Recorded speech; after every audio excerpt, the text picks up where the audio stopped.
Okay, so let me kind of go back to the last slide that we did. And in this slide, we were talking about, non-linearities that appear in systems and how you convert them to linear systems. Now, just let me give you a brief overview of what we have done till this point. Till this point, what we have done is we looked at very simple systems with feedback, and these are linear systems. So we first looked at, linear systems which were having just an input and an output and what could be the response. And then also first order systems. And then we looked at second order systems, and then we looked at how the response changes. And then the important thing about the characteristics of the response, how do you define or compare one response with a number? So one response with another.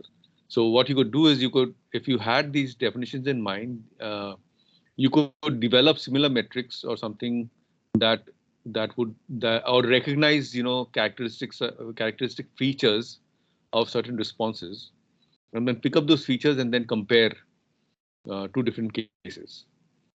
So what I was showing you was the first step response, which was there. Let me just show you quickly. So this one was just, a simple, exponential response with the this is 1 minus the exponential. So essentially you'll saturate to the highest value that the system can take. And then after that, we did the second order system, and we saw these oscillations that were there. And then we characterized these oscillations by these different kinds of, properties that we could look at: overshoot, decay ratio, rise time, response time, period of oscillation, and things like that. And they are very standard. And then we also discussed how when you combine systems in a feedback loop, you start getting higher order response. I've not gone into the details of how you do this, and there was a request that, you please put up something for us. I could not do it as of now because there have been so many things happening. My computer, actually, the main reason is the computer on desktop is still not functional, and there are so many other things happening that by the time and the files that are there, pick it up and put it here, somehow it never got done because, other things took priority. Okay, now coming back to this. So what we have to know and recognize is the fact that there are two different categories of systems that we are going to be dealing with. The first category would be linear systems, and the linear systems are very easy to deal with. And sometimes you have small minor nonlinearities which you can deal with. In that case, you convert the nonlinear system to a linear system, or the nonlinear function to a linear function using Taylor's approximation. There are other approximations also that you could use, and then use that and then come up with a system that could be represented in a linear format. And then we could go back and then come up with a way to look at how to construct it. So here, the matrix construction of that is something like this. So here there are two heights, h1 and h2. The dot on top means the rate of change of that height. And this one is the A matrix, which is a constant matrix. And then you have a B matrix. The B matrix is here, which is showing you the corresponding coefficients which arise from the area. That is going to be important in this case. And then you have the resistance in areas combined in this case here, when you have this with the height as the variable. And this is the input U1 and U2, U1 being here, U2 being here. They are flow rates, but we call them inputs. So the general representation is for something that you measure is given as H. And what you put as an input is U. And what you measure out is Y, and what the state variable is X. So that's the way these variables are normally defined. So what is the general format for then a nonlinear representation? So nonlinear systems are generally represented in a combined form like this, where the rate of change of a certain variable is a function of the state as well as the input. So how this is going to change, and it's very logical, will depend upon what is the property you're measuring, because that will have its intrinsic properties, how it behaves with respect to time and with respect to stimulus, and U is the input of the stimulus that you're giving. And what you keep generality, what you do is you look at 1 to n as the variable, and you look at 1 to p as the inputs. And so 1 to n, 1 to p, if that is taken up, then what you get here is a representation where you look at the rate of change of the variable is a function of the kinetics and a function of the transport, where you're assuming that this can be separated for the transport. If not, then you cannot do this. And then U1, U2, U3. So these are called affine systems, which means that you can separate the transport from the control variable. So that is the meaning of an affine system. So the general representation is in the vector form is dx dt, fx plus gxu, and you can see that these are given in bold. And the expansion of that is given in this format where you have all the variables given in italics. The functions are given in italics because they're parts of this components that are shown in vector form here. Okay, and if this was compared to a linear system, a general linear system, then you can see that instead of the kinetic term, there should be an x. I missed out something here. That x is not here. I'll fix that later. So there is the x vector is missing here. So please, if you look at the, because I've already uploaded the PDF, so make that correction in the PDF. I'll see if I can put up a new one. So this one is the matrix A. It has to be multiplied by the vector x of states. This is the matrix B, and that is multiplied by the vector of the inputs. Now notice that this one is an n cross n matrix, but this one is not necessarily a square. So it's an n cross p. This will only be square if n and p are equal. So keep those things in mind, as because these things become important. All right. Now there is another concept which is there, which becomes very important, and this is also quite regularly used when we look at how a mutation affects a network of genes. And the parallel is drawn from the ideas of stability that are there for systems which are in process control or control theory. Now, so usually what we have is what is called a transfer function. What is a transfer function? It is something that correlates or relates the output to the input. So y of x would be, and this whole term which is here written here could be written as g of s times u of s. Then g of s is the transfer function. In this case, the transfer function is just tau a s plus 1 divided by tau s plus 1. And in general, you could write that as, s minus z1 to zm and s minus p1 to pn. At the best, it can never be possible that m will be greater than n. At the most, they are equal, in which case this becomes a constant. And so the order normally is that n will be equal to or greater than m, depending on the system. So the number of degrees by which m is greater than n, or number of integers, that is going to be the order of the system.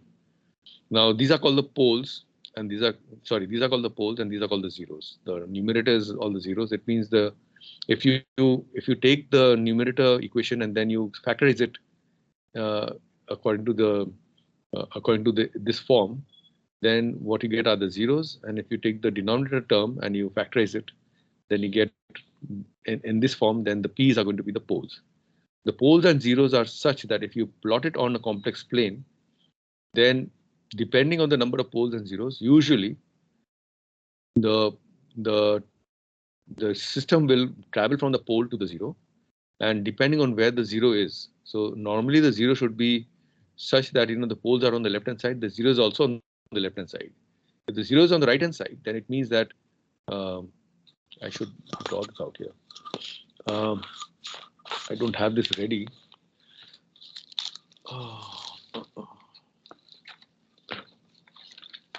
Let me see if I can try out this whole thing. So I got the system here so that I can draw and write and show you, but I'm not sure if I managed to do a few things on it yesterday, but this will work today. So just bear with me if I'm going to do it here now. And maybe use that. That is here. Let me see if I can get that here. So that is not in this. Hold on.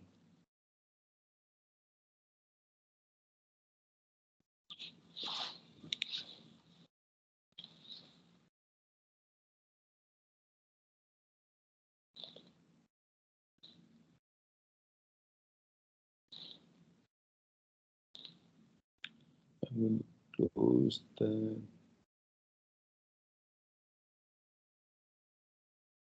Oh, I'm sorry. Did I close that by mistake? The presentation? Oh, should be there. Screen sharing should be there. Yes, sir. Oh, we can see your screen. Yeah. No, I'm going to. Yeah, it's okay. Now you can see the screen, right? So I can. I don't want to close that screen. I want to come here. I want to start a new slide. What? Oh, okay. I don't know what's happening. I'm not on my Windows. I'm on the laptop, so I have to come back here and see. New slide. I'm going to delete that. So I'll be a little crude here, maybe. I hope. Let me see if. Yeah, there you go. So, so what I was trying to say is that that if you look at the let me see. Okay, I have to make sure that I put this orientation correct here.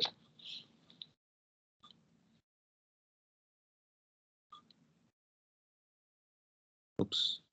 So I'm not that good now yet. Let me just see if Sir, screen sharing has stopped. Huh? Screen sharing has stopped.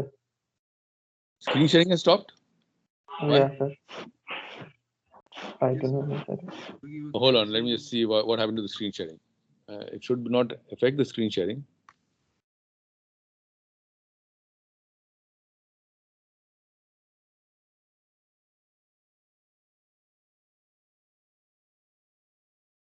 Where are we now? Microsoft Whiteboard camera. Can you see the screen now? Yes, sir. Yes. Okay. Okay. So can you see when I'm drawing this? So 1 minute. Let me just get back to pen mode. Can you see this as I'm drawing? Yes. Sir. Yes, sir. Yes. Okay. Oh, fantastic. So I'm trying out something new. I'm feeling great about it. Not the best drawer in this case. Okay. So usually this plane this is a complex plane. So I'm just going to write this as capital C here. So these are the imaginary. These will be the imaginary axis, and that is the real axis here. Okay. And what you see here, what I was trying to do is showing you the poles and zeros. So normally the poles are marked with an X, and I'm just going to not put it on the axis, but I'm just doing arbitrary here, and the zero is marked like this. Okay. Now, usually if it is on the left hand side, then what happens is you see that the trajectory will move. This as the system goes with respect to time, it moves and then comes here and it joins to the zero. So this will be the ith pole maybe, and that will be the j. So that will be the jth zero. Okay.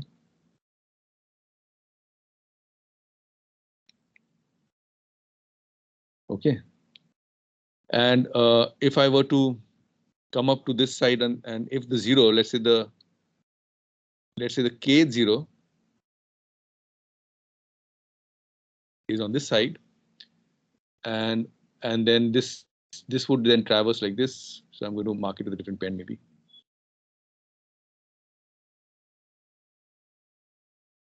And if it travels like this to the other side, then this part is going to be unstable.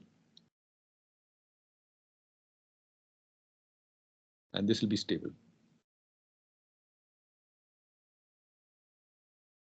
Oops, still blue, red. And this will be stable. Okay. So this is called a stable pair. The other one will be an unstable pair.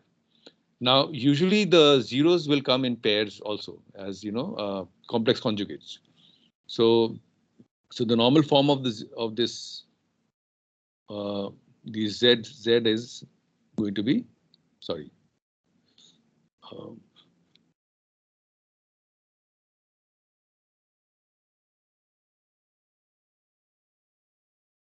I'm looking. Let me just.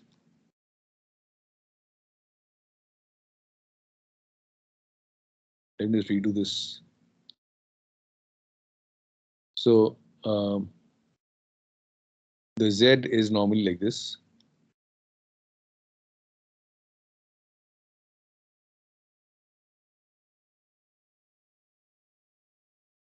A plus this J is of course the complex J or the I. I don't know which one you're more used to. I am just writing this as the J. This is the complex square root of -1. Okay. So that's the way this will appear as. It will appear as complex conjugate. This will be plus minus. Okay. So that's the way this works out. Now, what is the importance of this? The importance of this is that, let me go up to one slide now, is that when you have a system like this, and there's a mutation, the mutation is going to alter this reaction which you see here. Okay, let me just. So this equation that you see here, this equation is going to change, and most likely something is going to change here, and something is going to change there. Now, if that change occurs, then obviously this polynomial that you see here, this polynomial, or these polynomials up and down, both of them would alter. If they alter, then automatically, the roots and the roots of these equations will change, which means that the poles and zeros will change. So that is going to affect the way the system trajectory behaves, as I showed you in the next slide. So what happens is, if you had a model for a gene or a protein network, and you knew all these values, and then you were recomputing this for a system which had been mutated or has a disease condition or some other thing that you wanted to compare, then one of the ways to compare them would be to identify what is it that actually is causing the problem. And if you were to look at the stability, then you could very easily say that, well, this is what has caused the instability, because the rest of them are the same. Then this thing has changed, and this has caused the stability, has affected the stability of the network, which means that unless we correct this, either the phenotype will be detrimental as it is right now, or if it is very close to the imaginary axis, maybe it will revert back. If it's far from the imaginary axis, maybe it's going to be a permanent change. So a lot of things you can infer. So this is the reason why these ideas are so important, and you can use these ideas to understand what's happening. Okay. All right. Okay. So let me go down here, and so we know that the behavior of nonlinear systems is not the same as you see for the behavior of linear systems. Now, the behavior of linear systems is such that for a given change, if 10, if the given input 10, if the change was 20, then for a given input 40, the change will be 80. So it's going to be double. It's going to It's going to be a linear change that's going to the doubling will occur in a linear manner. But if it's a nonlinear system and you do the same thing, you cannot predict whether or not that next change that you give, for example, for a change of 10 units, you got a 20 unit change. You cannot say that for a change of 40 units, you'll get 80. It may be 60, it may be 20, it may be not 20, maybe 10. It could just vary, depends upon how the system is behaving. Now, also the other thing is that these systems can display other things. For example, they can display non oscillations, and in which you have fixed amplitudes, fixed periods without any external excitation. Things are going to, so the way you plot a limit cycle is on the phase plane. You get a closed circle. So what is a phase plane? How many of you know what's a phase plane?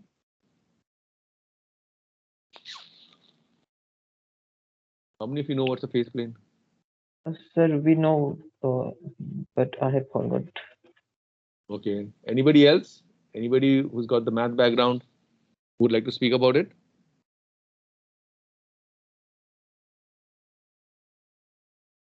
Yeah.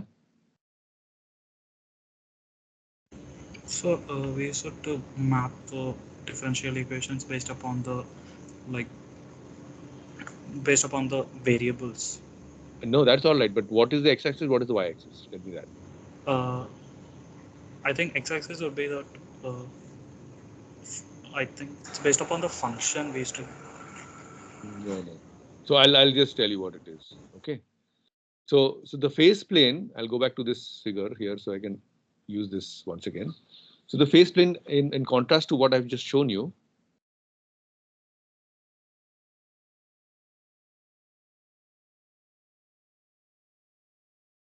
think I'll far to the right here. Oh, sorry if I'm not perfect here yet. I still need a little bit of getting used to. So this will be, so if the variable is x, then the x-axis will be x. And if the variable is y, the y-axis, then in that case will be dx by dt. Actually, this one, the way it is mapped is right on the border of my of the pad, so it's right on the other side. So what happens is if you want to have a limit cycle, it means that any closed circle on this plane would be a limit cycle. Okay, and it's not necessarily be circular or elliptical like this. It could be a cycle like this. And how many of you have done circadian clocks and other things? Those who have done any of this study would know that, you know, and there's a direction to it, right? To this direction, and this could be in this direction. And there are stabilities of the limit cycle also. So a cycle could be something like this, you know. That means if you start from this point and you're moving up, so let's say this is the starting point and you're moving up, and then you get into the cycle, then this would be a stable limit cycle. Whereas if you are going like this and so how do I draw the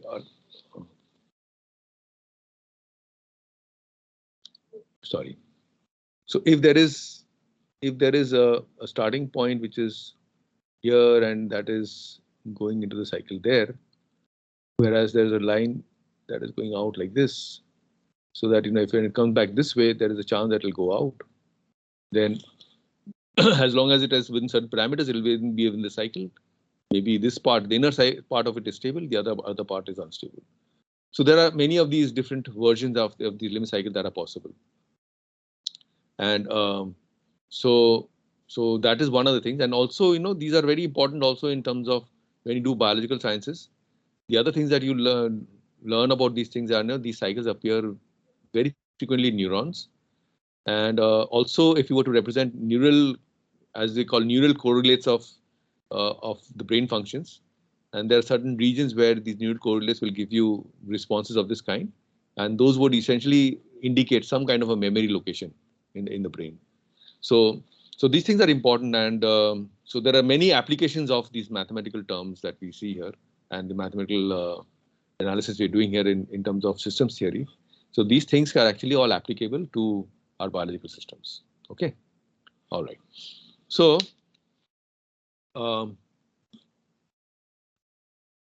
that's the phase plane analysis I talked about. Okay, so now look at this one here. So one example is given here. So phase plane analysis or phase portraits, as we call them. So this is a very simple thing. So if you had a k equal to 1 for a simple harmonic oscillator, k is equal to 1 and m is equal to 1, then it turns out that it will actually give you concentric circles.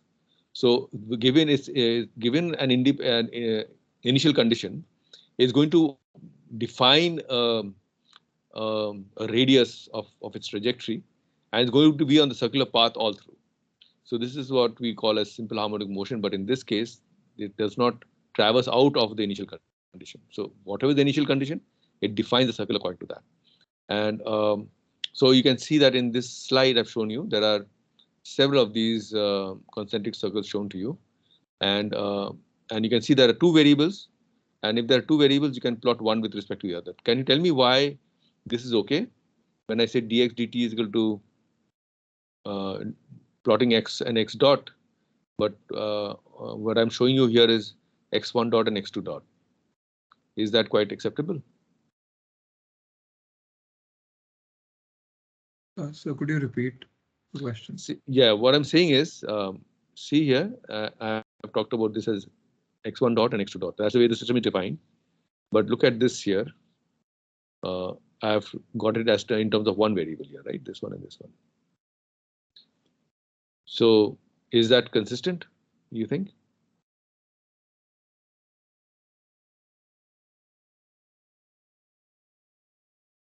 So you need to go back and look at one of the analysis that I did. When you had two variables, you could write one variable in terms of the other, right? Even if it is nonlinear and nonlinear, you could actually do that. And so you could say that let x1 dx1. So you can say that x1 dot is equal to x2 and x2 dot is equal to something else. And then if you use that, then you have only one variable coming up at the end, and then that can this different definition. So let me go back. Maybe I'll show you. I think I'd done that earlier. Yes, sir. I think here. No, the next one. Yeah. So you see this. So you could essentially go backward forth. So you could define it in terms of one variable, or you can define it in terms of two variables, right? So what is defined as two variables can also be written as one variable backwards. You can just substitute and get rid of that one variable. Okay. All right. So I'm back here. So this is clear. Okay. So I'm going to stop here. Yes, sir. I'm going to stop here and I'm going to go to MATLAB. Okay. So let me see if there is something else I just need to finish to talk about this one. There are examples after this, so we can start with examples after. There are singular points and other things, so I'll talk about these things in the next class. So I'll start from here in the next class. All right. So let me go back now and get rid of this first.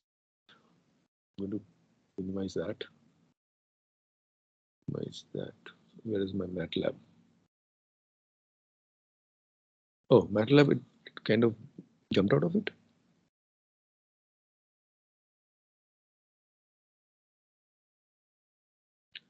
Okay, let me just do that. I don't know. It should be on, but I don't know why it's not.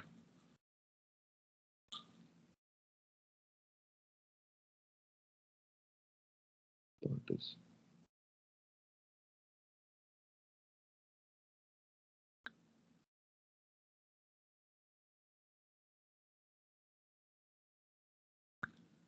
No. Oh, I'm doing the wrong one. Sorry. This is not MATLAB. I was seeing that the icon for MATLAB. Hold on. Let me go to MATLAB here.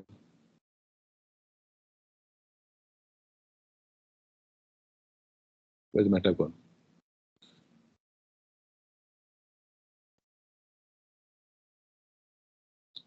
So I guess you can search. No, it's right here. Yeah.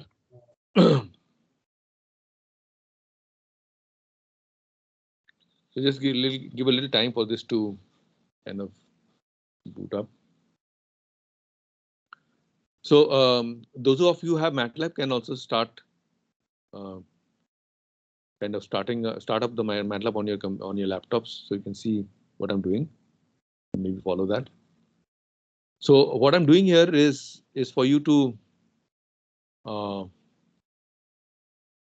kind of understand the very basic structure of what I would like you to do. So some of you already know how to do the programming, so that's all right. But I wanted to use a Simulink, and I told you before that the Simulink is something that is going to be useful because we'll do in terms of what is the wiring diagram, other things. So you see there is a link that is going to come here, Simulink, and you just click on that. I hope that is come through. Sometimes it responds very slowly.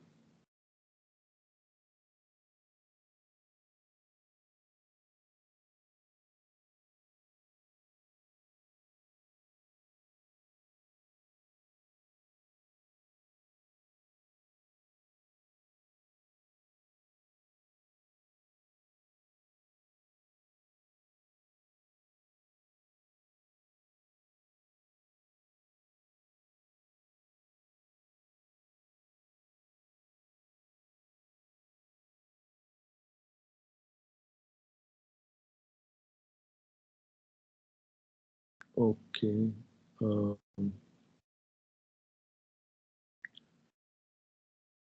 So it is telling us a lot of things. Let me just open a new one. I don't know if it'll allow me to open a new one from here. Version has changed also a bit. Okay, let me do one thing. Let me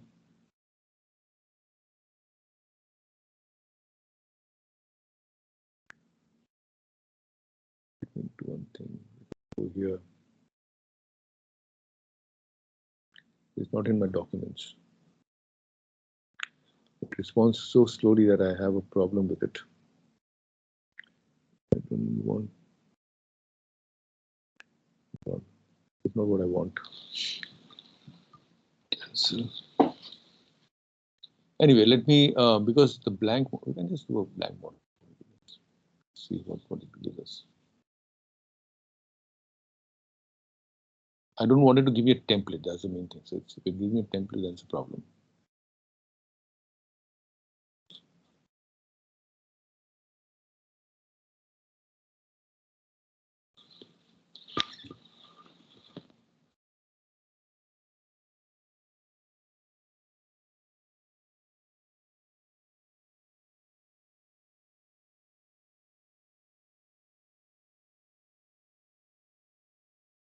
Oh, this is already there. Okay, this is the other window. Okay.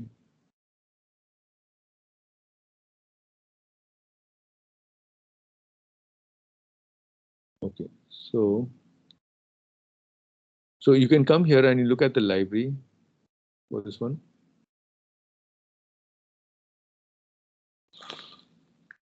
Okay, so now, so how many of you have used Simulink before?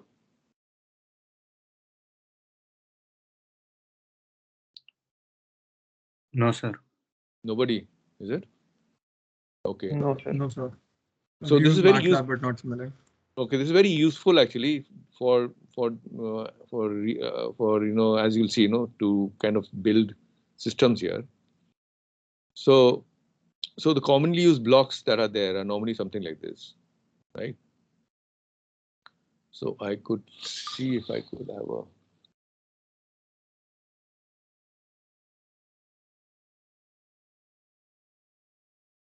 Oh, I already have the blank model, so I'll do that again. For example, let me just look at this. Let me put this here. So you can just drag it and put it there, I think. Should work.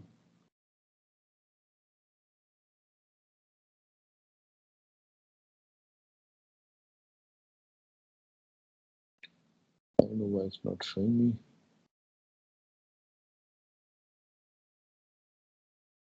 Where's the library now? Yeah, sir, we can drag and put it there. Yeah, it's not, but in my one, it's not doing it, so I'm a little worried now. I know, because the version has changed slightly, so I'm just getting a little. There you go. Yeah, there you go. It's come here. So, and then you see, I've got this here in and out. I don't know what the system is going to be doing. This is a subsystem. So inside the subsystem, you can have transfer functions and other things here. So normally, if you have built a subsystem, which means that you are building up a very complex thing, then you have something like this. If not, for example, let me look at control system toolbox, for example, right?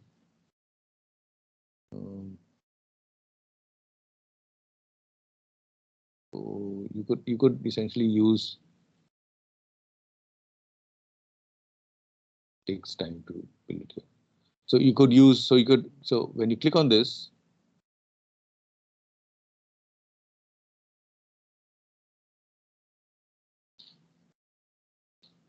It's very slow because we are doing this on the net, no? So let me see if there is a simpler thing I can show you. Let's go back here. Something that is very easy. Sir, logic and wait operations, perhaps. Yeah, we can. I was looking at continuous operation, maybe. It's taking so long. Yeah, so you can see there are so many options that they give you there. I'm not looking at any of those options. Just leave that out. Oh, I didn't want you to go. Stay there. Okay, I'm just giving an illustration of what is possible. So I'm going to go at continuous. So for example, you have this kind of thing, right? This is a transfer function that, yeah, so long. It's usually very fast when you're doing it just on the laptop, but somehow it's taking too long. I'm going to just get rid of all of that. If it goes, and that's the way it will delete. Come on.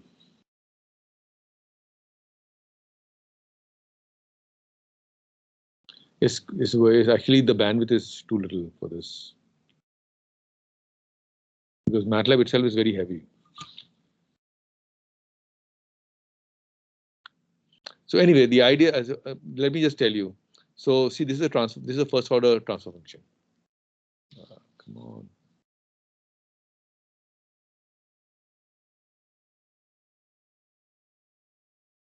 Let me do one thing, okay? Let me quit from here because this is taking too long. What I'm going to do is I'm going to just bring in where I kept it. I had this loaded and ready, and somehow when I was trying, just might have just closed down by itself, because you know why? The reason I came running is because I didn't have the charge, so it might just shut down the MATLAB.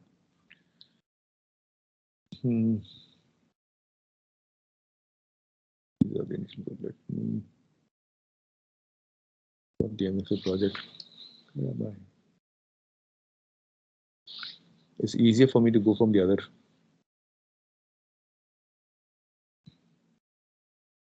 Oh, what am I doing?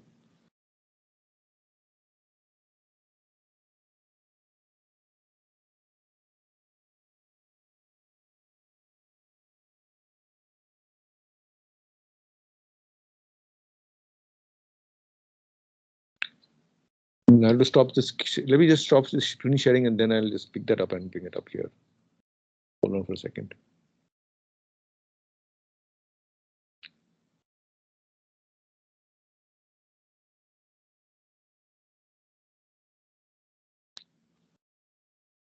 I'll stop sharing the screen yet.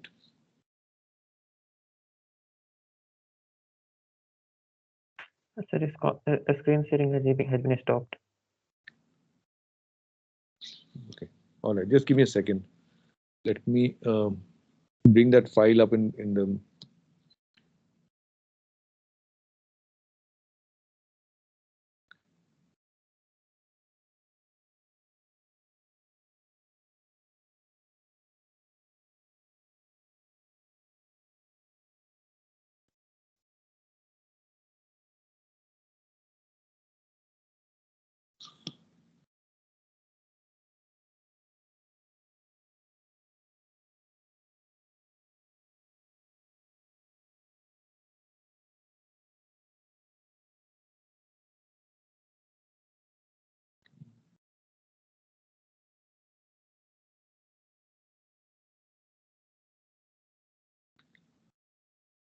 Okay.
Sorry, I'm not able to get that. I don't know where I've kept that, So I'm going to just show you. I didn't want to show you this very complex thing right in the beginning. Just wanted to show you something simple and then come up with it. Let me see, where is it? Is it here already or not? So, so essentially, you can build up something like this. But I didn't want to show you this one, but I'm not able to get where I've kept all the other things. So there are some very simple things that you can show. So what I was going to show you is that you have a subsystem like this, and then you can go at the functional level, and you can start doing the coding. Okay, so you can write a code like this, and then this code will run. Okay, so but I'll have to build it up slowly. So somehow it's very slow, and I'm not able to demonstrate it on the system itself here. So I'll just take a rain check on that and come back to you when I do my next class. So something is not really working out properly. Maybe there are too many things open, and maybe I need to shut down and restart again.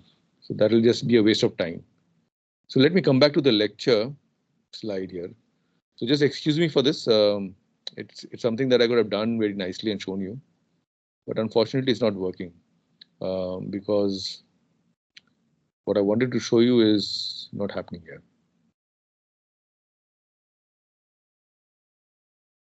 Anyway, let me just not waste time on this. Okay, I'm going to just close this MATLAB. Right. It's taking too long. I actually had the screen ready, but somehow while I was just traveling to come and to my office from home, and this whole thing became a problem. So I'm just going to shut it down. Maybe there are multiple versions of this open right now, which is the reason why it's okay. That's fine. Is that so? What is there here? Not here. Okay. All right. So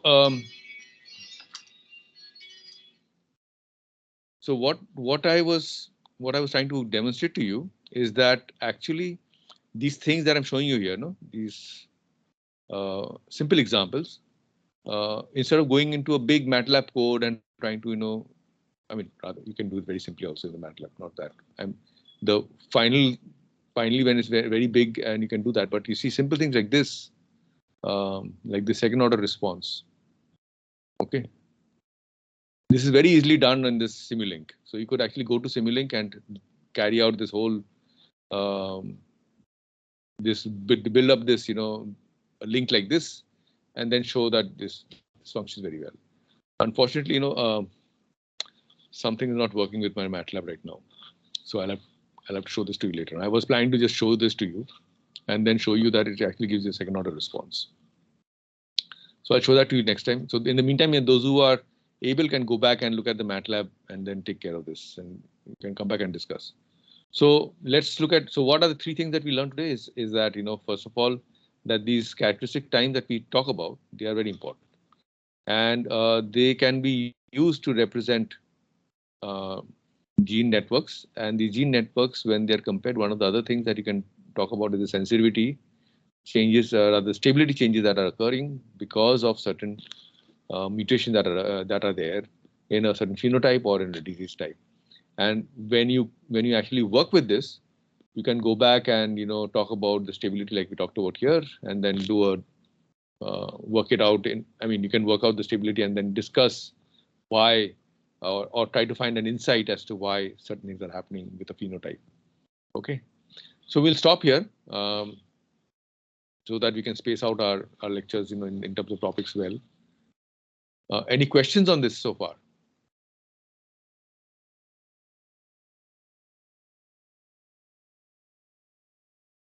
None currently, sir.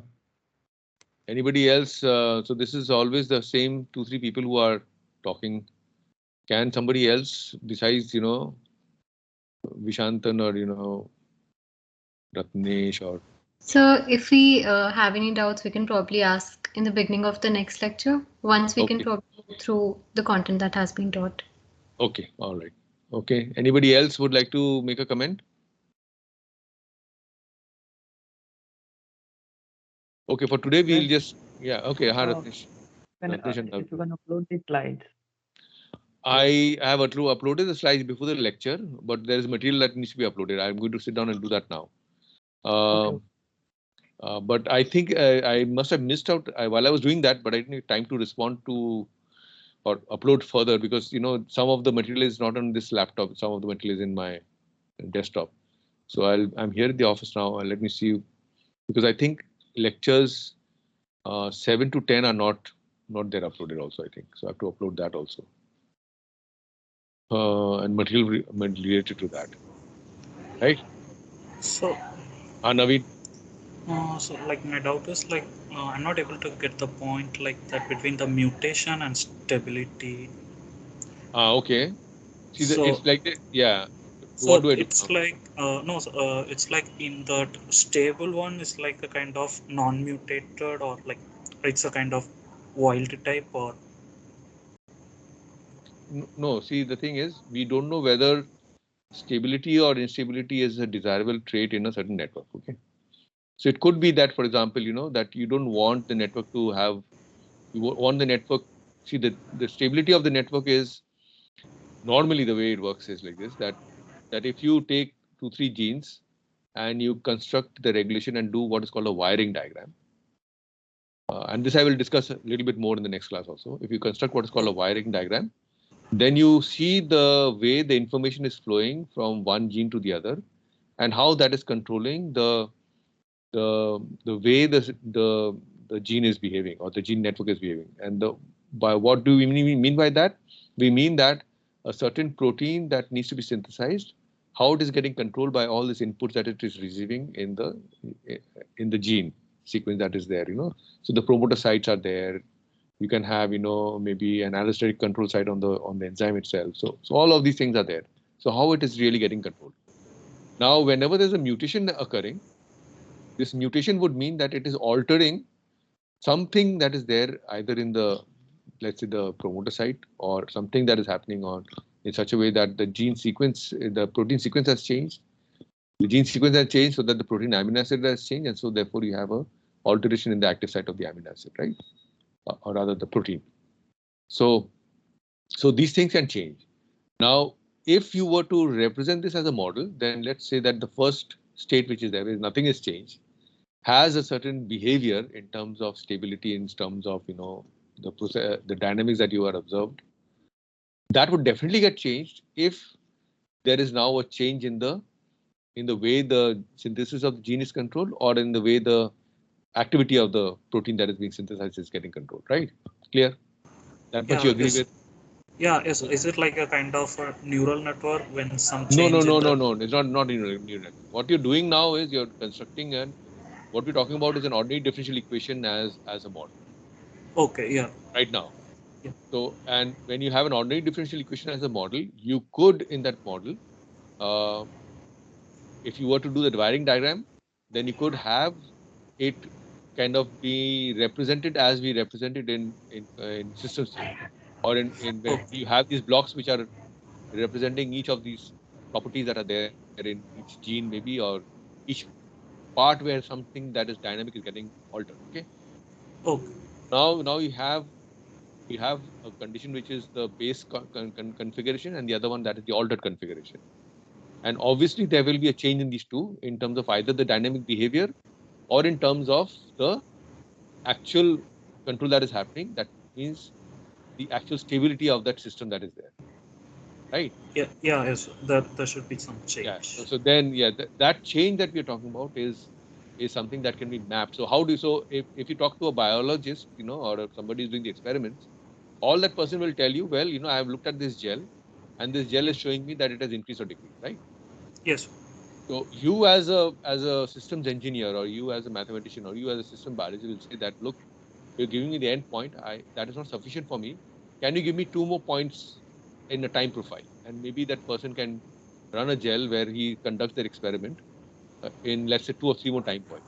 And then based on looking at how much of this protein is getting synthesized and how it's getting synthesized, can pick up the dynamics, yeah, right? So once Yes. you have the dynamics, now you can go backwards, do the modeling, Yeah, and that will implement. and then you have the other case where it is mutated and then it has a different behavior, and then you can pick that up, and then you see that the kinetic parameters have changed, right? Now Yeah, that is yes. isolated individual experiment for each block. Yeah, both are like Now you separate. now you go back to the blocks and then you put it there. Now that block has a feedback loop. Now because the kinetic term has changed, the feedback loop will give you a different characteristic. Yes, got Okay. got the point. Thank you, sir. All right. So we will discuss a little bit more. I wish we had this blackboard in front where when I can watch you respond to how I'm discussing this. Unfortunately, we can't do that. But please, I've got this pad. I'm trying to get a little more familiar. Always, just like right now, we had this question. I think this kind of question, if you have it between, as soon as you have a doubt, then it becomes much more fruitful for everybody who's sitting here. For one person's doubt, everybody. So don't feel bad that you're having a doubt or you have a question. If you ask a question, then your question will benefit everybody else who's sitting in the class also. Right? Okay. So we stop here. Thank you very much. Thank you, sir. Thank you, sir. Thank you, sir. Thank Okay. you. Sir, Yeah. Sir, can Yeah, you stay Nirmal, sir, Nirmal? stay a little bit, can I talk to you regarding that? Yeah, I'm in my office. You can come here if you want to, or you can call me on the line 1013. Whichever is convenient. Sir, can you have the number? 1013 extension number. Are you in the campus or outside? No, sir, I'm in room, sir, attending class. Oh, your room. Then my cell number is 995848 9958 1338. 1338. Okay, sir. And that everybody can use also if you need suddenly, But don't put it too frequently. Just only if you really seriously need. Don't put WhatsApp in it because it'll get crowded. So I'm not part of the group, but I'll communicate to a person in the WhatsApp group separately, so that person can forward me if there's an important message. Because otherwise, my personal things and everything will get clogged up. So this number is there. So I'll also share the number with you maybe in the class slide or something later on, in case you didn't get it. But you're free to call me if you have a difficulty somewhere, but only if there's a situation that you need to discuss. Now Nirmal is going to be doing a PhD, so that's the reason he's asking me. So I'll be talking to him separately. All right. Okay. Thank you very much. Thank you, sir. Okay. Bye.